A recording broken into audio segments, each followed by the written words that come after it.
Hello everyone, welcome back to Talks in Class.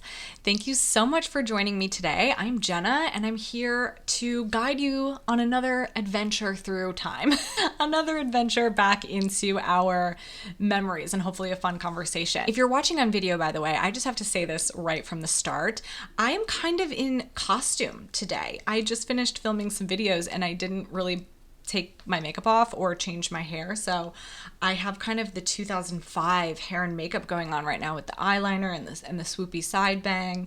I have my MAC lip gloss in Purr on my lips, which was my signature shade in high school because Paris Hilton wore it. And when I found that out, I just never looked back. So if you are watching on video, you're getting an experience today because I look I look like, a throwback video. And if you're listening just on audio, then just imagine it. Picture my 2005 character from a video, and that is how I am coming to you today. I'm also wearing these earrings that I found in my old stuff. If you're watching on video, you can see them, but if you're not, they are kind of like a boho dangly earring, an ivory color cutout earrings.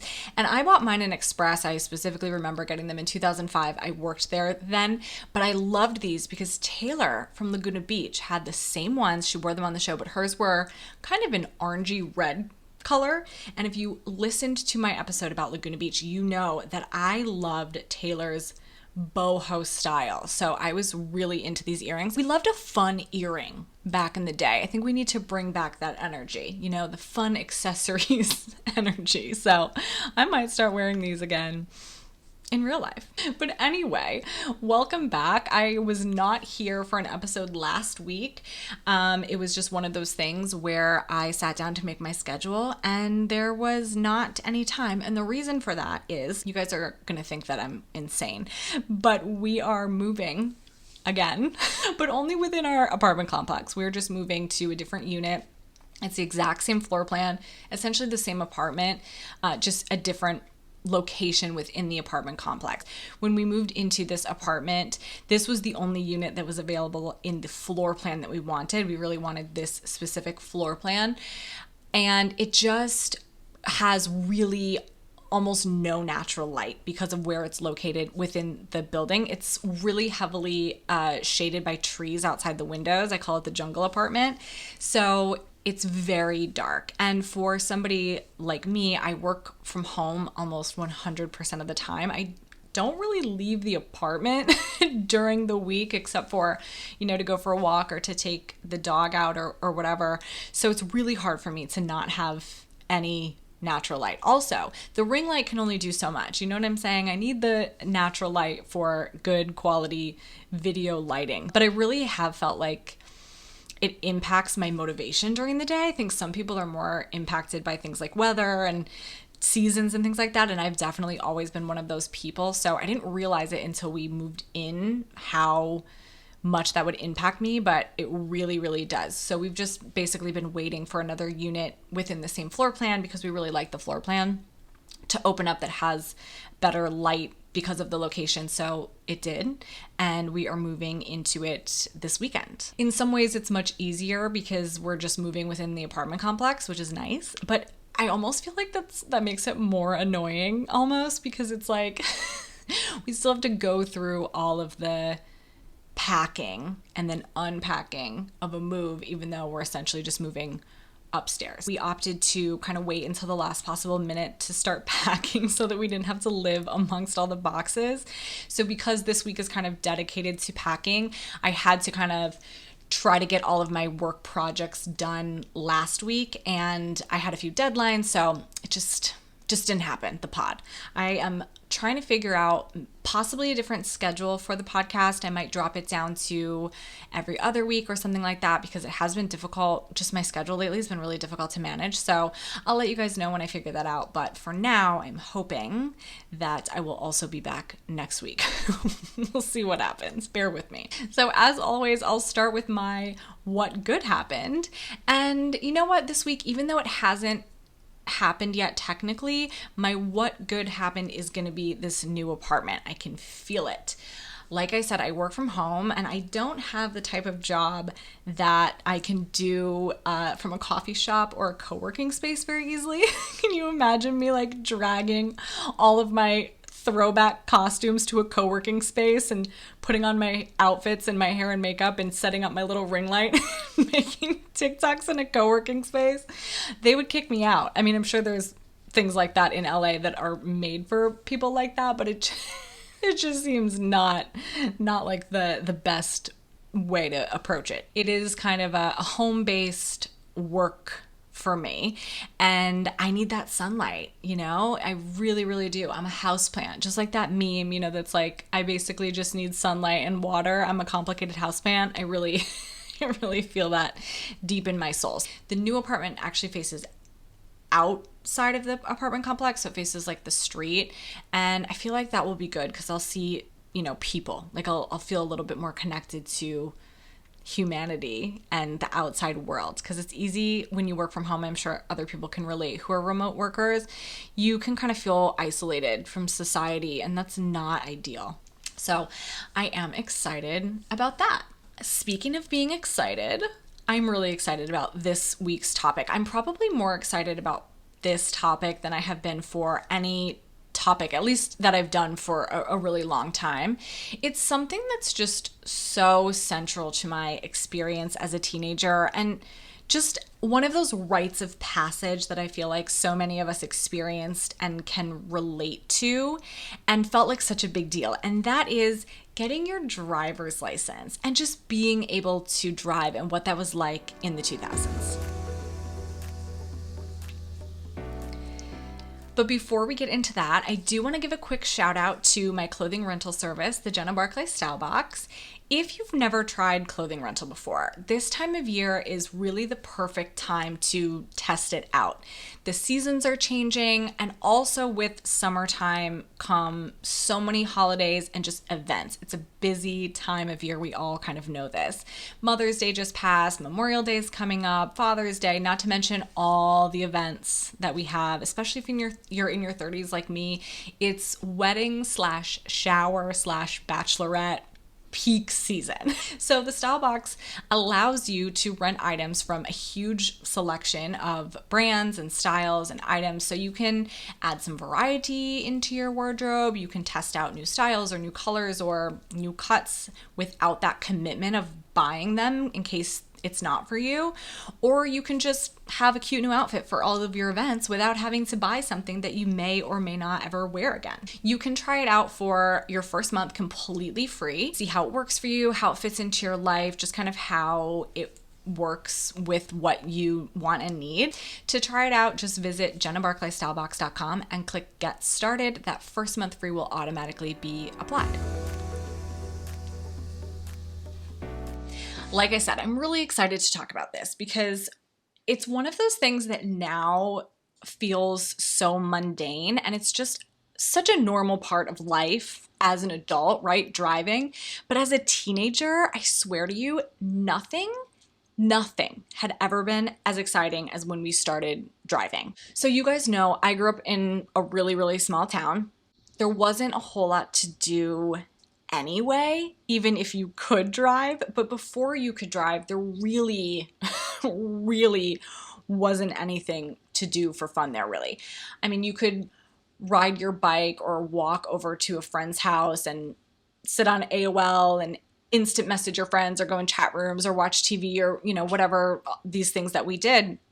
But our actual town didn't have things to do for entertainment. We didn't have a mall, we didn't have a movie theater, we didn't have restaurants. Those things were all a few towns over. So if you wanted to do something like that, you had to get your parents to drive you there. So getting our license just opened up this whole new world for us, a world of possibilities. We could leave our little hometown and go to the mall without our parents. It was very exciting. And aside from just the entertainment factor, it was a marker, obviously, of feeling like we were growing up, we were becoming more independent, a certain sense of responsibility. And although, when I think of my 16-year-old self, I am actually shocked that I never ran out of gas or like locked my keys in my car or something stupid like that. But we did, we did feel very responsible. We felt grown up once we were able to drive. And if you were lucky enough to get a car, your own car that was yours, the second most exciting thing that ever happened to you, ever in your little teenage life, after actually getting the driver's license, was decking that car out in the most hideously gaudy themed car accessories that you could find at your local Walmart or maybe Spencer's if you were really splurging. Flower lays, seat covers, furry steering wheel covers, beads on the mirror, decals, like everything, the whole 9 yards. I feel like we often went for a theme with our car, especially us girls. I don't know about the guys, but the girls, we wanted a theme. And the most popular themes for girls' cars was either the hibiscus flower, this was very popular, or maybe flames, like those blue flames that you'd see on pajama pants around like 2001, 2002. I guess the flames kind of died out by the time I got my license, which was in 2003. And the flames, I think, were replaced by cherries, which was my theme of choice. You guys, why? Why were we so obsessed with cherries in the early 2000s? Thank God that I was not a little bit older, because if I would have been 18 during that whole cherries craze, I guarantee you I would have gotten some cherry tattoo somewhere on my body. And I'm really grateful that I don't have cherries tattooed anywhere on my skin. But my car was fully decked out in cherries. I had a cherry air freshener on my rearview mirror, obviously. I had a CD holder on my visor, and it had little cherries on it. And then, of course, I had all of the beads on my mirror. Like, we used to put so much stuff on our mirrors. I am actually astounded that people's rearview mirrors didn't just fall off from the weight of them. And I also loved stickers, and I put them everywhere inside my car. I have to tell you guys, my first car was really freaking cool, okay? Still probably the coolest car I have ever had. It was a black Eclipse, okay, Mitsubishi Eclipse. It had a sunroof and a spoiler. And you have to understand, this was kind of peak Fast and Furious time, so this car was cool AF. I felt really, really cool in this car. I feel like if you had a two-door car in general, it was really cool, but I loved that car. So I had those two little tiny windows in the back seat because it was a two-door car, so they just had those kind of miniature windows, and each one had a little hibiscus flower decal on it. It kind of covered the whole window, so my visibility in that car was probably really bad, but whatever. It was cute. I did it for the aesthetic. And then on my actual rear view mirror inside the car, I had a couple of those little tiny stickers from the photo booth at Limited 2 at the mall. Do you guys remember that? The photo booth was so fun at Limited 2, and the pictures would come out actually on a sheet of stickers, and they were really small. I mean, teeny tiny little things. So I had those little stickers on my actual mirror. Again, visibility, who needs it? I needed Limited 2 photo booth stickers. And then I also stuck my track numbers, like from track races, on the roof of my car. I don't know. We just love to cover our spaces, you know, bedrooms, lockers, cars, binders, whatever, with little pieces of our lives. I never personally had seat covers or steering wheel cover or anything like that, but some girls went all out. I remember a friend of mine had every possible car accessory that you could literally have. She had seat covers, she had the steering wheel cover, she had seat belt covers, she had the little license plate frame thing that would go around her vanity plate on her car, because obviously she had a vanity plate. She had beads, she had keychain. I mean, everything, and it all matched perfectly. It was all on theme. It was honestly a work of art, her car. I still think about her car. And then the really serious kids had those lights under their cars. Were those even legal? I guess nobody in my town cared, or maybe it was just 2003, but I do feel like there were a decent number of guys in my high school that had that. And it's so funny because the kids with kind of the crappiest cars had these huge systems in them and those lights under the car, and they'd be driving around town with the bass all the way up, and you could hear them coming a mile away and you knew who it was.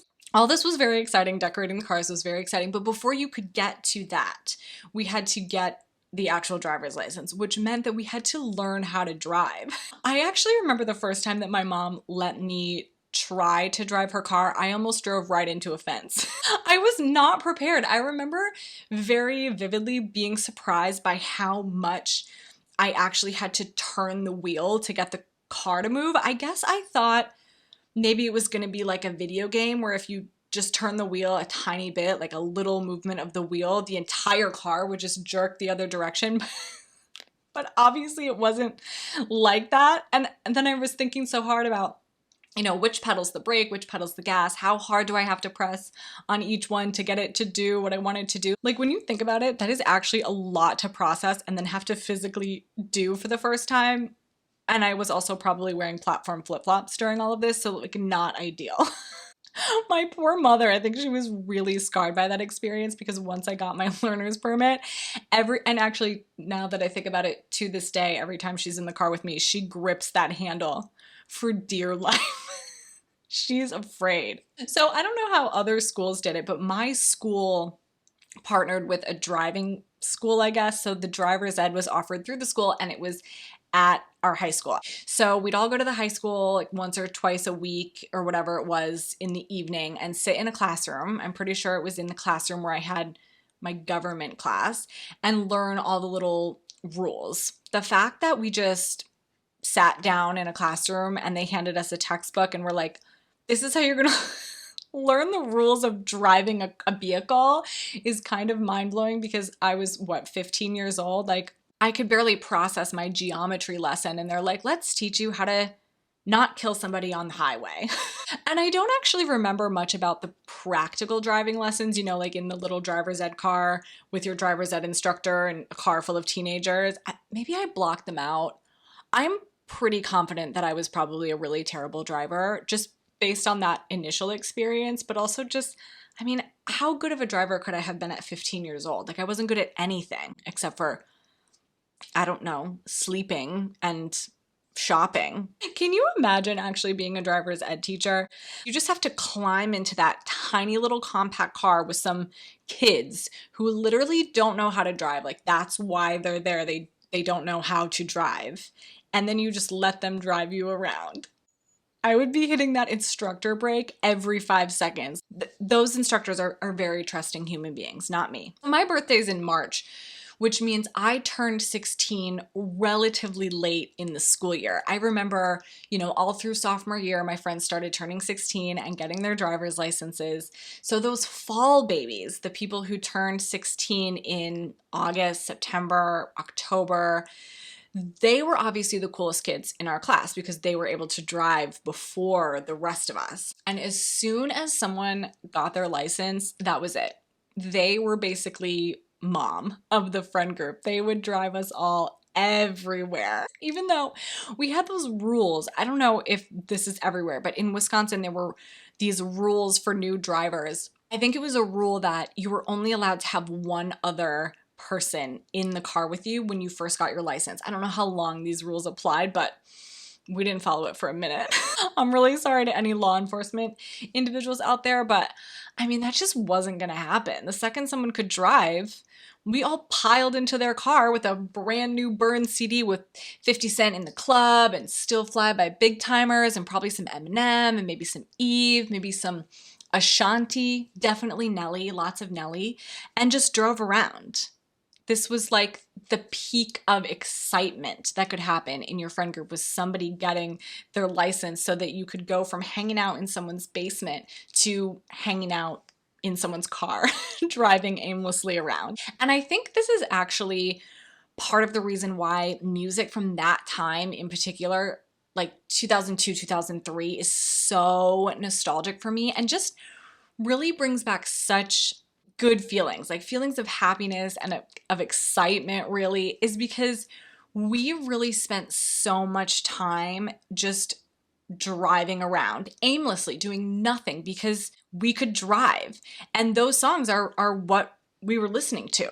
That was the soundtrack of that exciting moment in our lives where we could finally do that.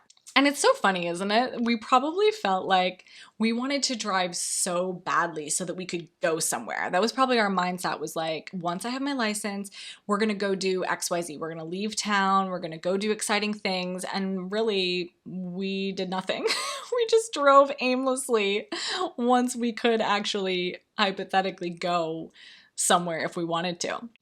And, not to get too deep with it, but really that was the destination, right? The destination was driving. It was being able to drive, the ability to drive, and just having that freedom that gave us, that sense of independence. And cars, just the idea of a car was so important.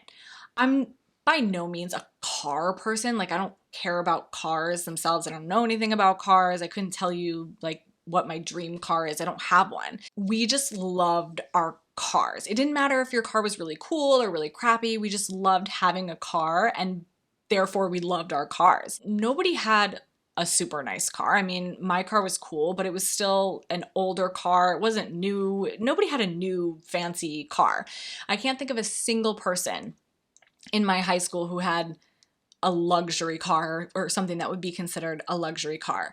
I actually can't think of a single person in my entire town back then who had a luxury car. I mean, people just didn't. It wasn't a thing. Even now, that's not really a thing in my town. I mean, I see a few here and there, but in my school, a Grand Am or a Dodge Neon was a pretty standard car. I feel like every single guy had a Ford Explorer in those days. Like, that was the standard, teenage guy car. You were cool if you had the Eddie Bauer edition. Do they still make those? Why did every guy have a Ford Explorer Eddie Bauer edition? And it was always black or silver, or maybe like navy. A few years old, probably a hand-me-down from his dad because his dad got a newer model, or maybe his dad got the Expedition, upgrade. But there were a lot of older cars in general, not super old cars. This was the early 2000s, but definitely 90s cars. A lot of the guys drove Berettas, that sort of thing. And there were a lot of trucks, naturally. I mean, small town Wisconsin, there were plenty of trucks to be had. But the point is, we weren't driving like Range Rovers or BMWs, but I mean, we felt like we were. We didn't care. We didn't know the difference. We loved our cars. It was just so exciting to have a car. But of course, with the excitement of a license and a car came some responsibilities that we had to step into as our teenage selves. Getting a car, for most of us, meant also getting a job. A lot of my friends, when I think about it, a lot of my friends and I were lucky that our parents bought us cars, or we had an opportunity to get a hand-me-down car, or in some way, most of my friend group didn't actually have to get a job to buy the car. So we were very lucky in that regard. But we all had to get jobs because we had to pay for gas. We had to help with the insurance. We had to help with the maintenance, all of those types of things. If you listened to my jobs episode a while back, that was a fun episode. But if you listen to that one, you know that my first job was on a farm detasseling corn in the summer when I was 14 years old, because these were the options that we had in my small town. But once I got a car, the possibilities opened up. So once we all got cars, we got jobs as like waitresses in the little restaurants in town, or maybe at the mall if you were really cool and you wanted to drive the 20 minutes away to get a mall job. We got our little jobs and we could pay for gas. I remember filling up my gas tank with my leftover lunch money that I had saved up throughout the week. So my mom would give me, I don't know, however much money a day for lunch.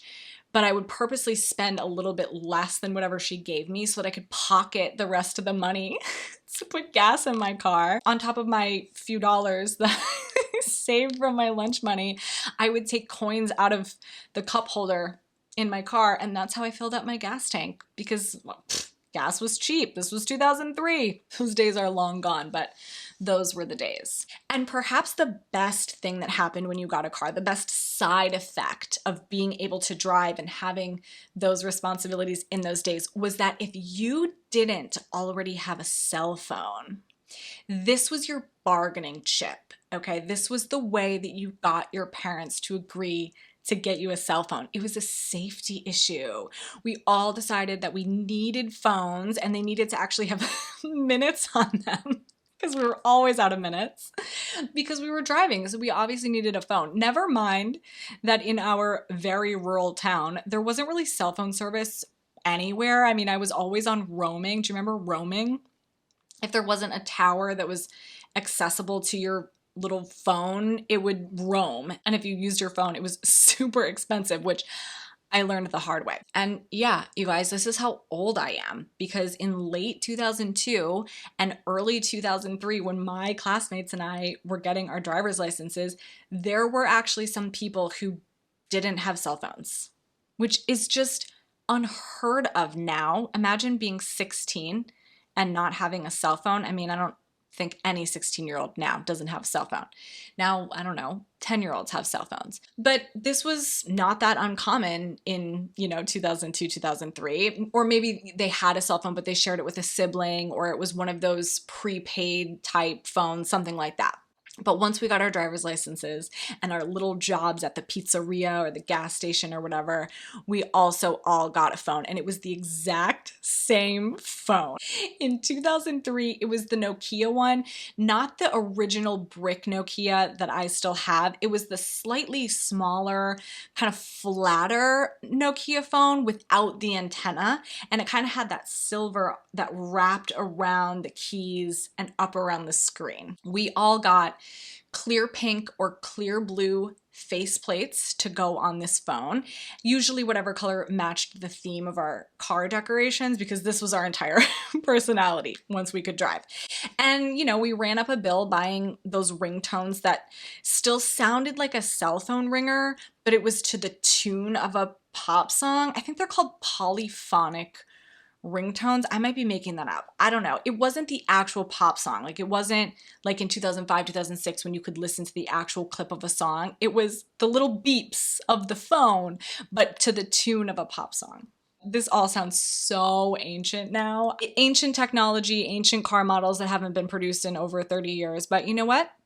It's 2023, which means I got my driver's license 20 years ago. In honor of that shocking fact, let's continue this look back in time with a list. My top 5 cool girl cars for high school girls in 2003. By the way, if you went to a rich kid's school, don't at me about this list. These were the cars that we thought were cool in my small town in Wisconsin in 2003.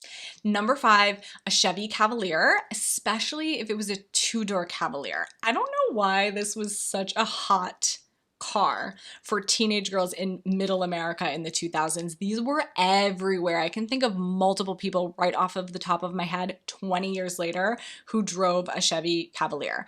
I had one friend who was 1 year older than me. She drove a red Cavalier, and that thing was so decked to the nines. I still can picture riding with her in her car to the mall before I could drive. She'd come pick me up, and she had her little blinking cell phone, and we'd cruise through the next town over with the music up because it was really cool to have friends who went to a different high school. Her car was, it was so her, and it was the coolest. Number 4, Dodge Neon. I can still picture those super round little headlights on the Dodge Neons from like the late 90s and early 2000s. Really all those little compact, kind of rounded, bubbly body style cars were just so popular amongst the teenage girl crowd when I was in high school. But Dodge Neons were especially cool if you had it in a really bright color. For some reason, I feel like these cars were never normal colors. They were always like yellow or bright cherry red or that really bright kind of shimmery blue. Speaking of bright colors, number 3 is the VW Beetle, especially in that green color. You know the green color that I'm talking about. For some reason, that car just lives in my mind as that specific green color, or that Y2K blue. I don't know what else to call it, but it was like this bright shimmery blue, and I don't think I ever saw it on any car except for that VW Beetle and a Dodge Neon. Bonus points if you had the VW Beetle and you put a little flower thing, you know, little daisy in the cup holder on the dashboard.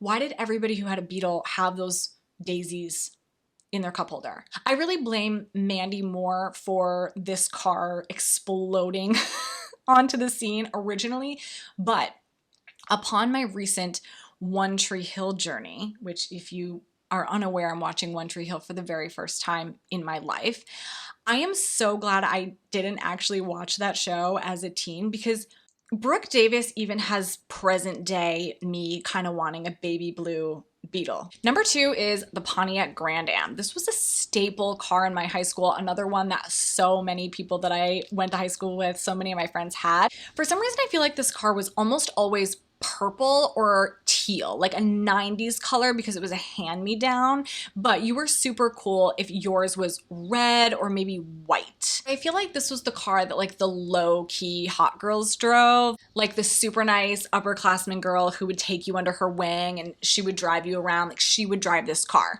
Which brings me to number 1, the coolest car in my mind for a teenage girl in the early 2000s, the Volkswagen Jetta. I don't know what it was about the Jetta, but this was the car for cool teenage girls in the 2000s. Even before Lo got one for graduation on Laguna Beach, I was obsessed with this car, but when I saw Lo get that little white Jetta for her graduation present in 2004, that sealed the deal. I was obsessed. I got a white Jetta in like 2006 or 2007, and I felt so cool in that little car. I was obsessed with it. It was so cute.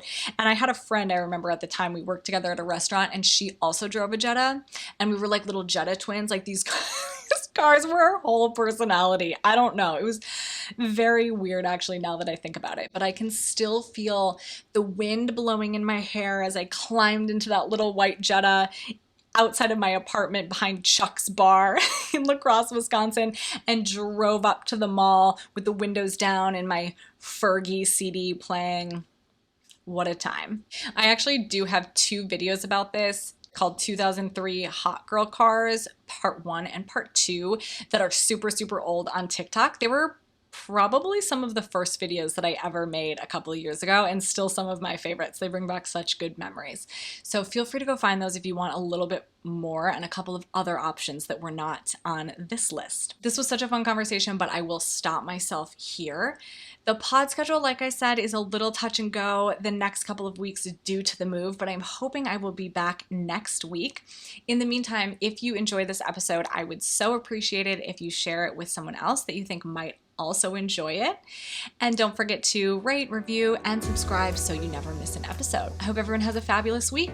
Bye!